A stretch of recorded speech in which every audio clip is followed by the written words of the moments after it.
This is a brand new phone in 2025 and it's 4G only, and it costs just £129. This in fact is the Honor Smart 4G and it has a lot to offer, but as we head into 2026, is it worth even considering a 4G phone?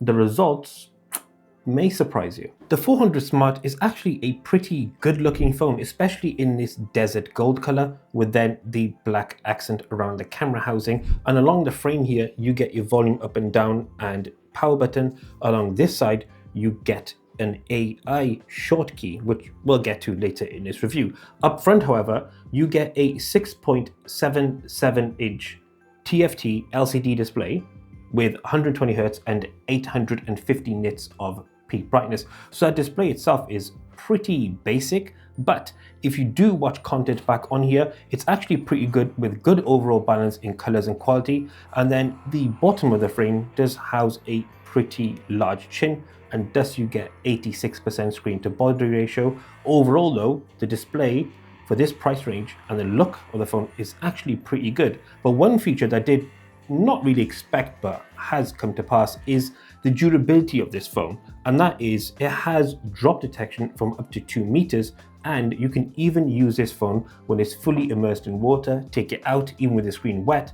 It has wet touch technology which allows it to be used, so we're using this indoors is fine, but equally outdoors in the rain and in the climate it will work just as good. Continue the design theme, we flip from the front to the rear, and on the back here you get a 108 megapixel main sensor with a 2 megapixel depth sensor / auxiliary lens. Now the output of that main lens is very similar to the Magic 7 Lite from last year. So you get good daylight photos, which are perfectly usable for things like social media and have an added layer of vibrancy, and generally colors are good with them being not overly saturated. In any other scenario in terms of lighting, like lower lighting or low light, the output is not good at all. Video is 30 FPS at 1080p with decent overall quality, aligns well with this budget price tag as well, and has similar performance in the day as the main lens. So if you're gonna buy this phone, you're going to use in 2 folds. That's the rear lens for video at 1080p 30, and then again the 108 megapixel camera does do a decent job, especially at this price point.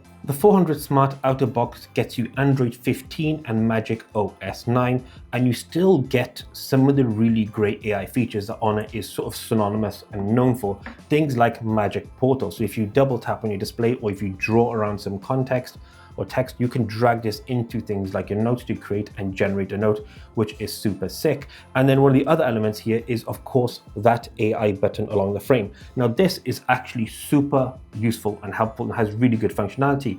It has a lot of pre-assigned apps, things like calculator or torch, but you can then go in and assign another 5 additional apps that are accessible via this short key, and it essentially creates a short list that you can just click anywhere in any part of the menu. It will open it up and you can tap and go straight into the app, and that actually is super useful.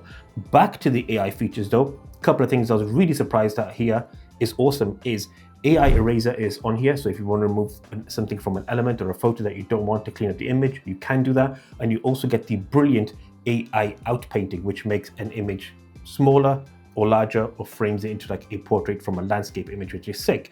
But the crazy thing with this £129 phone is, judging by Honor's own blurb online, you will get 6 major OS updates with this particular phone.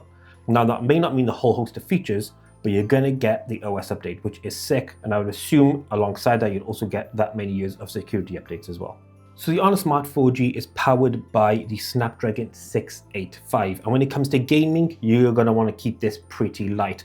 Anything that is graphically intense will not work well. Casual, just your normal games that you would associate with just picking up your phone and having a quick bash for like the next 5 or 10 minutes, those work pretty well. Anything else in terms of heavy gaming won't be as good. And continuing on the performance front, battery capacity, 6,500 milliamp hours here with 35 watts of wired charging, and the battery is actually insane. In fact, when we took this phone out to capture all the photos and videos throughout the day and what we were using it for, it barely lost a couple of percent in its battery, and that was out in the pocket snapping photos randomly, barely lost just say 2% of battery, which is insane. And to further corroborate its insane battery performance is this is actually currently ranked as the world's best phone as it stands right now on DxOMark as well when it comes to its battery and its performance, which is awesome. Now, one thing we mentioned at the start of this video was that this phone was 4G.